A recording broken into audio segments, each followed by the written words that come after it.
Imagine being locked inside a county jail cell while a State Department's computer database firmly claims you are currently walking free at home. Sounds like a glitch in the Matrix? Welcome to the Florida Department of Corrections.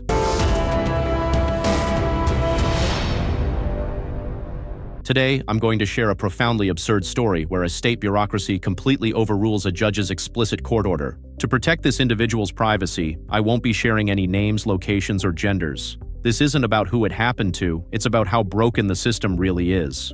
Here is a brief breakdown of the situation. This person was initially arrested in County A on minor charges. They were released on bond but subsequently failed to appear in court. A few months later, they were arrested in County B, which automatically triggered a hold from County A. The case in County B ended in a plea deal. The judge handed down a split sentence, meaning a term in state prison followed by 1 year of probation. It is important to note that this type of probation is only supposed to begin after all other periods of incarceration are fully completed. The most critical point of the sentence was a specific condition. If no one filed a claim for restitution within 45 days, the defense attorney could file a motion to remove the probation entirely. And that is exactly what the attorney did. After the 45 days passed, they filed a motion to modify sentence, and the judge signed and approved it that very same day. However, just 1 week before this person was set to be released from state prison, a classification officer dropped a bombshell. They informed them that upon release, their probation would immediately go active. This came as a massive shock. That same day, I contacted the probation office. Unfortunately, the person who answered the phone clearly had no idea what they were doing.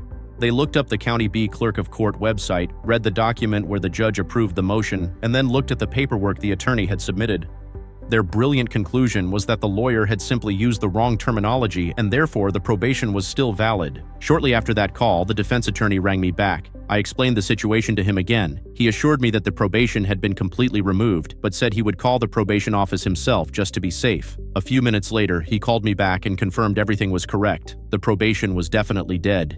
He advised that once the person was released, they should just walk into the local probation office with the court documents and clear up the misunderstanding. To be absolutely safe, I also emailed all the court orders along with a full explanation directly to the prison classification officer. It felt like the issue was finally resolved. The next day, this individual was transferred to County A due to the active detainer. In the meantime, I found out from the court clerk that the Florida Department of Corrections had actually sent a formal inquiry to the County B judge, asking if the motion to modify sentence was legally valid. The court responded with a definitive yes.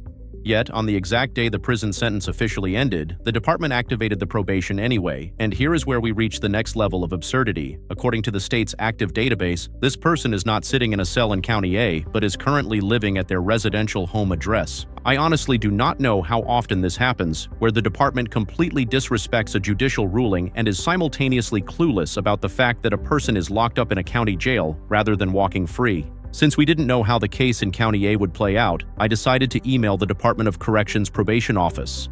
I outlined the entire timeline and attached the certified court documents proving the probation had been terminated. I received a generic response stating that my message had been forwarded to the appropriate personnel. 2 weeks later, the case in County A concluded with a sentence of additional jail time. This complicated things significantly.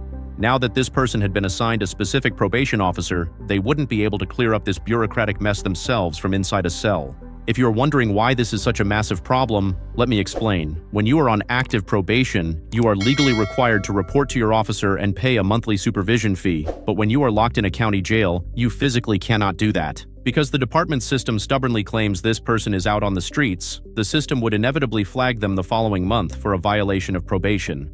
A judge would issue an arrest warrant, another detainer would be lodged, and instead of being released when their time in County A is up, this person would be transported right back to County B. Whether or not you can successfully explain this mess at the first appearance hearing is always a gamble. It would mean more transport vans, another intake process, and more days of freedom stolen purely because a State Department couldn't update its database to reflect a court order over a span of nearly 8 months. That day, I sent another urgent email to the probation office, specifically addressing it to the assigned officer by name. I CC'd the circuit court as well. They replied, stating they were forwarding it to the right people, which accidentally gave me the officer's direct email address.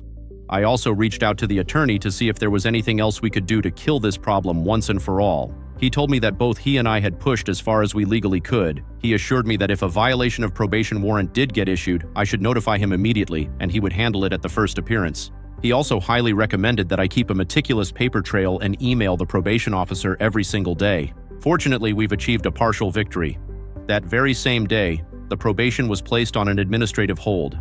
As of right now, the department's system still erroneously believes this person is out on the streets rather than in jail, but at least the immediate threat of a violation warrant and a new arrest has passed. Whether I can turn this into a total victory over the next 2 months remains to be seen. I will post an update in September, or as soon as this situation is completely resolved. If you have a loved one dealing with multiple cases across different counties, make sure you are constantly monitoring the State Department's website and Vine link. Do not trust the system blindly. You have to verify that they are actually entering court orders in real time.